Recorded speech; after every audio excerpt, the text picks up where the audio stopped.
Flamengo lindi në Spanjën jugore. Kërcimi tradicional i tyre me një grup artistësh të përzgjedhur mbërritën në kalan e Gjirokastres. Dëshëmirësit e artit në qytetin e vlerave dhe të trashëgimisë kulturore shijuan magjinë e kërcimit pasionante të Spanjës.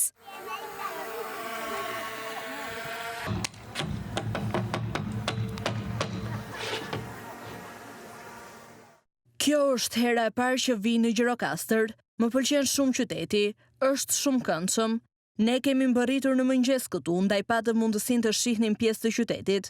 Tani ndodhemi në kala dhe të performuarit e flamengos këtu do të jetë shumë më intime për ne.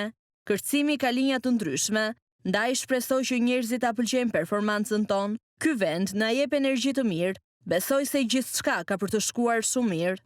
Kryebashkiaku i Gjirokastres përshëndeti organizimin në kuadër të javëve kulturore ndërkombëtare.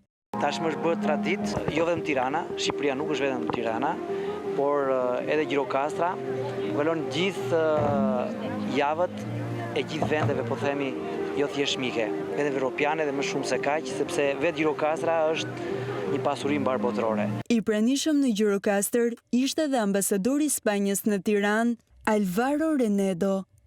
Jam shumë i lumtur që jam këtu. Ata do të sjellin një prej elementeve më të mirë kulturor spanjoll, siç është flamengo. Kjo është në kuadër të javës së tyre spanjolle. Ne jemi shumë të kënaqur dhe të lumtur që ky aktivitet do të jetë në Gjirokastër, në këtë qytet të mrekullueshëm. Aktiviteti erdhi në vijim të nismës Shqipëria mikpret botën.